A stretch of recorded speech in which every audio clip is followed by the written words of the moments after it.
नमस्कार मंडळी, श्री स्वामी समर्थ. स्वागत आहे तुमचं माझ्या यूट्यूब चॅनलवरती. आजचा दिवस तुम्हा सर्वांना खूप छान सुखाचा समाधानाचा जाऊ देत हीच मी स्वामींच्या चरणी प्रार्थना करते आणि आजच्या या नवीन व्हिडिओला सुरुवात करते. पण त्या अगोदर तुम्ही माझ्या चॅनलवरती जर नवीन असाल तर चॅनलला पण लगेच सबस्क्राईब करा आणि कमेंटमध्ये श्री स्वामी समर्थ लिहायला अजिबात विसरू. येत्या 29 एप्रिलला म्हणजेच रविवारी अक्षय तृतीया साजरी केली जाणार आहे. हिंदू धर्मात हा दिवस अत्यंत शुभ मानला जातो आणि 3.5 मुहूर्तांपैकी एक शुभ मुहूर्त म्हणून याला विशेष महत्त्व दिलं जातं. वैशाख महिन्यातील शुद्ध तृतीया या दिवशी हा सण साजरा केला जातो. आता अक्षय तृतीया म्हणजे नेमकं काय आणि हा दिवस इतका खास का मानला जातो, तर हे जर सोप्या भाषेत सांगायचं झालं तर अक्षय या शब्दाचा अर्थ आहे जो कधीही संपत नाही, ज्याचा कधीही क्षय होत नाही. या दिवशी आपण जे काही चांगलं कार्य करतो, दान करतो किंवा पुण्य मिळवतो त्याचं फळ अनंत काळ टिकतं अशी धार्मिक मान्यता आहे. पुराणांनुसार या दिवशी भगवान विष्णूंचा 6वा अवतार मानले जाणारे भगवान परशुराम यांचा जन्म झाला होता, म्हणून या दिवसाला परशुराम जयंती असंही म्हणतात. असंही म्हटलं जातं की याच दिवशी त्रेतायुगाची सुरुवात झाली होती. काही कथांनुसार गंगा माता स्वर्गातून पृथ्वीवर अवतरल्या आणि अन्नाची देवता माता अन्नपूर्णा यांचाही जन्म याच दिवशी झाला होता. इतकंच नाही तर वनवासात असताना पांडवांना भगवान श्रीकृष्णांनी दिलेलं अक्षय पात्र ज्यातून अन्न कधीही संपत नाही ती घटना देखील याच दिवशी घडली होती. तसेच श्रीकृष्णांनी आपल्या बालमित्र सुदाम्याचे दारिद्र्य दूर करून त्याला समृद्धी दिली. तो दिवसही अक्षय तृतीयेचाच होता. म्हणूनच हा दिवस खूप शुभ मानला जातो आणि या दिवशी सोनं चांदी खरेदी करणं शुभ समजलं जातं, कारण यामुळे घरात लक्ष्मीचा वास कायम राहतो आणि समृद्धी वाढते अशी श्रद्धा आहे. या दिवशी पाण्याने भरलेले माठ, अन्न, सातू, ज्वारी यासारख्या वस्तूंचं दान केल्यास आयुष्यातील गरिबी दूर होते असंही मानलं जातं. अनेक घरांमध्ये या दिवशी पितरांचं स्मरण करून त्यांच्या नावाने पाणी आणि अन्नदान केलं जातं. नवीन व्यवसाय सुरू करणं, गृहप्रवेश करणं, लग्न कार्य किंवा कोणत्याही प्रकारची मोठी गुंतवणूक करणं यासाठी हा दिवस अत्यंत शुभ मानला जातो, कारण या दिवशी कोणताही मुहूर्त पाहण्याची गरज नसते. संपूर्ण दिवसच हा शुभ असतो. पण जसं या दिवशी केलेल्या चांगल्या गोष्टींचं फळ अक्षय मिळतं, तसंच जर काही चुका झाल्या किंवा काही अशुभ गोष्टी आपल्या घरात ठेवल्या तर त्याचे परिणाम दीर्घकाळ भोगावे लागू शकतात असं मानलं जातं. काही अशा वस्तू असतात ज्या घरात नकारात्मक ऊर्जा निर्माण करतात आणि जर या अक्षय तृतीयेच्या दिवशी घरात राहिल्या तर लक्ष्मी घर सोडून जाते आणि आयुष्यात अडचणी, संकट आणि गरिबी येऊ शकते. म्हणूनच फक्त नवीन वस्तू खरेदी करणं महत्त्वाचं नसून काही अशा गोष्टी घरातनं काढून टाकणंही तितकंच आवश्यक आहे. तर नेमक्या कोणत्या वस्तू आपल्याला अक्षय तृतीयेला आधी घरातनं बाहेर काढायच्या आहेत याबद्दलची सविस्तर माहिती आजच्या व्हिडिओमध्ये मी तुमच्यासोबत शेअर करणार आहे. त्यामुळे व्हिडिओ हा स्किप न करता शेवटपर्यंत नक्की पहा, जेणेकरून तुमच्यापर्यंत योग्य ती माहिती पोहोचेल. आणि तुम्ही माझ्या चॅनलवरती जर नवीन असाल तर चॅनलला पण लगेच सबस्क्राईब करा आणि बेल आयकॉनला सुद्धा प्रेस करा, म्हणजे मी जेव्हा कधीही नवीन व्हिडिओज अपलोड करेन त्याचं नोटिफिकेशन सर्वात आधी तुम्हाला मिळेल आणि तुमचा एकही व्हिडिओ हा मिस होणार नाही. तसेच हाई बटन देखील क्लिक करा. तर पहा, आजच्या या व्हिडिओमध्ये मी तुम्हाला ज्या काही वस्तूंबद्दल सांगणार आहे त्या वस्तू अक्षय तृतीयेच्या आधीच आपल्या घरातनं बाहेर काढणं खूप गरजेचं आहे. आणि जर काही कारणाने आधी शक्य नाही झालं तरी अक्षय तृतीयेच्या दिवशीही त्या बाहेर काढल्या तरीही चालतील, पण त्या घरामध्ये राहू देऊ नयेत हे मात्र लक्षात ठेवा. अक्षय तृतीयेच्या दिवशी आपण घरामध्ये अनेक प्रकारच्या पूजा, सेवा, उपासना आणि उपाय करत असतो. आपण आपल्या पितरांचं स्मरण करतो, माता लक्ष्मीची पूजा करतो आणि त्याचबरोबर काही नवीन वस्तू खरेदी करतो, जसं की सोनं, चांदी, कारण या दिवशी केलेलं प्रत्येक शुभ कार्य आपल्याला अक्षय फळ देतं. म्हणजेच त्या चांगल्या गोष्टींचा लाभ दीर्घकाळ टिकतो आणि कधीच संपत नाही अशी श्रद्धा आहे. पण इथे एक महत्त्वाची गोष्ट लक्षात घेण्यासारखी आहे की आपण कितीही पूजा, सेवा किंवा चांगले उपाय केले तरी सुद्धा ज्या काही नकारात्मक वस्तू आहेत तर त्या आपल्या घरात तशाच राहिला तर त्या आपल्या सर्व चांगल्या कामाचं फळ कमी करू शकतात किंवा काही वेळेला पूर्णपणे थांबवूही शकतात. तर कारण या वस्तूंमुळे घरात नकारात्मक ऊर्जा वाढते आणि त्यामुळे लक्ष्मीचा वास टिकत नाही. आपण अनेकदा असं म्हणतो की मी खूप कष्ट करूनही घरात पैसा टिकत नाही, प्रगती होत नाही किंवा कर्ज कमी होत नाही. पण कधी कधी यामागे फक्त मेहनतच नाही तर आपल्या घरातील वातावरण आणि वस्तूंचा प्रभावही कारणीभूत असतो. तसेच प्रत्येक घरामध्ये एक वेगळी ऊर्जा असते. काही वस्तू सकारात्मक ऊर्जा देतात तर काही न कळत अशा नकारात्मकता वाढवत असतात आणि हाच परिणाम आपल्या आयुष्यावर दिसू लागतो.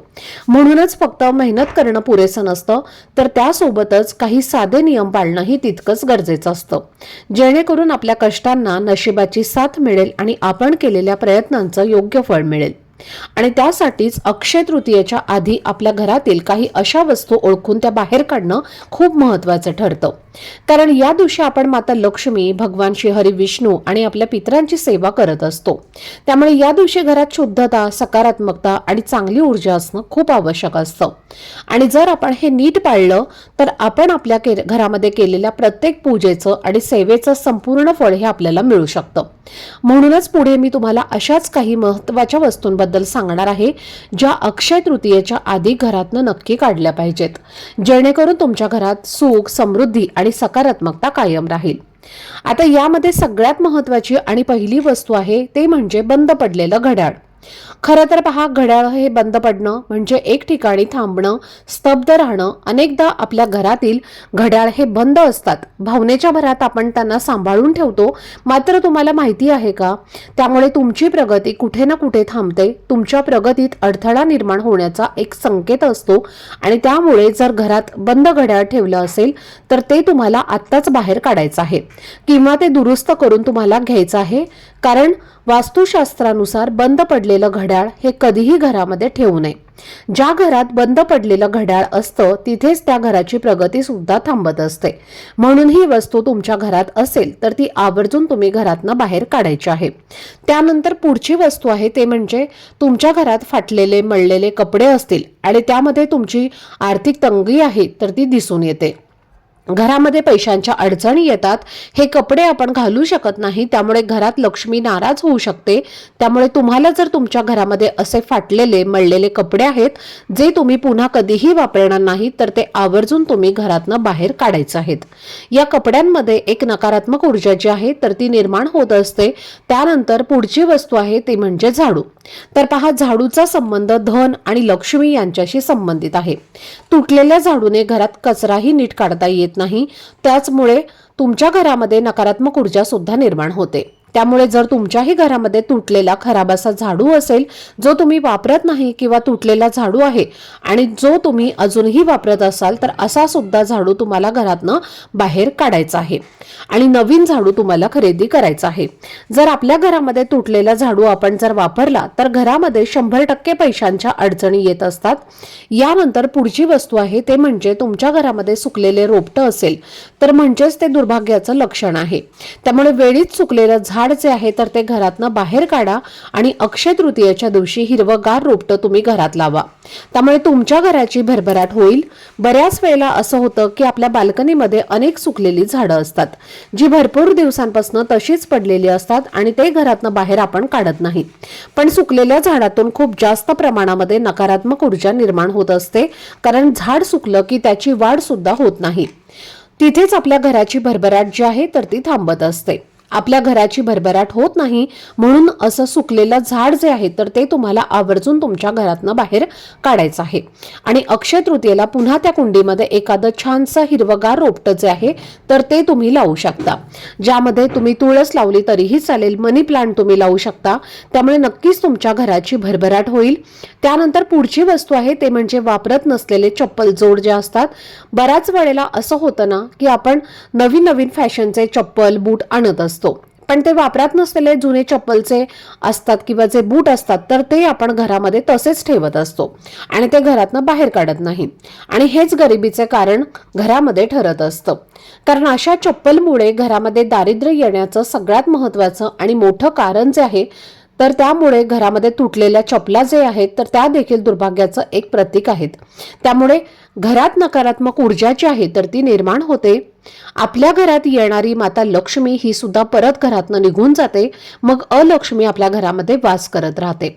आणि म्हणूनच अक्षय तृतीयेच्या आधी घरामध्ये तुटलेले किंवा वापरात नसलेले काही चप्पलचे जोड किंवा जे बूट आहेत तर ते तुम्हाला घरातनं बाहेर काढायचे आहेत, किंवा चांगले असतील तर ते तुम्ही कोणाला तरी वापरायला सुद्धा देऊ शकता। त्याचबरोबर जर घरामध्ये काही तुटलेली भांडी असतील, फुटलेली काही भांडी असतील, किंवा काही भांड्यांना काही वस्तूंना जर गंज लागलेला असेल तर अशी भांडी तुम्ही घरातनं आवर्जून बाहेर काढायची आहेत। या भांड्यामुळे किंवा या वस्तूंमुळे घरामध्ये अशांतता निर्माण होते, त्यामुळे माता लक्ष्मी जिथे भांडण तंटे आहेत तर तिथे माता लक्ष्मी ही कधीच राहत नाही। माता लक्ष्मीला नेहमी जिथे शांतता आहे, जिथे आनंदाचं आणि सकारात्मक वातावरण आहे तिथेच तिला राहायला आवडतं। म्हणून अशा तुटलेल्या भांड्यांमध्ये नकारात्मकता शोषून घेण्यासाठी किंवा ठेवण्यासाठी खूप जास्त प्रमाणामध्ये ताकद असते।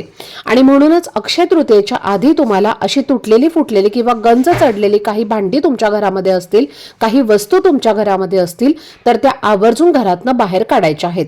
आता ज्या काही वस्तू तुम्हाला मी सांगितलेल्या आहेत ना तर त्या आवर्जून तुम्ही अक्षय तृतीयेला म्हणजेच अक्षय तृतीयेच्या आधी घरातनं बाहेर काढायच्या आहेत।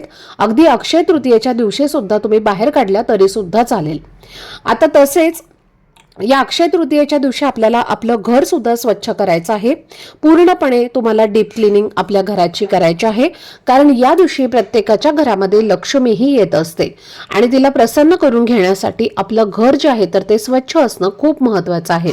जर घर घाणेरडं असेल तर तसं तुम्ही घर ठेवू नका, किंवा स्वयंपाकघरामध्ये खरकटी भांडी ठेवू नका। सकाळी लवकर उठून आपलं घर हे स्वच्छ करायचं आहे। मुख्य प्रवेशद्वारावरती छान आंब्याच्या पानांचं तोरण लावा, रांगोळी काढा, उंबरट्याला हळदीचं लेपन करायचं आहे। आपल्या घरातील म्हणजे देवघरातील देवांची विधिवत तुम्हाला पूजा अर्चा करून घ्यायची आहे। धूपदीप अगरबत्ती लावून घरातील वातावरण हे प्रसन्न करायचं आहे। मुख्य दरवाजावरती तुम्हाला एक स्वस्तिक सुद्धा काढायचा आहे आणि अशा पद्धतीने तुम्हाला हा जो अक्षय तृतीयेचा सण जो आहे तर तो आनंदाने साजरा करायचा आहे। या दिवशी जर तुमच्या घरामध्ये तुमचे सासू सासरे हयात नसतील तर त्यांच्यासाठी सुद्धा तुम्हाला सेवा करायची आहे। तर ती सेवा कशी करायची आहे तर या अक्षय तृतीयेला पितरांसाठी कोणत्या गोष्टी कराव्यात याची जी काही माहिती आहे तर याचा जो काही व्हिडिओ आहे तर तो लवकरच तुमच्या सोबत मी शेअर करेल। तर आजचा हा व्हिडिओ जर तुम्हाला आवडला असेल, माहितीपूर्ण वाटला असेल तर व्हिडिओला लाईक, शेअर आणि चॅनलला सबस्क्राईब नक्की करा। भेटूयात पुढच्या व्हिडिओमध्ये, तोपर्यंत सर्वांना श्री स्वामी समर्थ। धन्यवाद।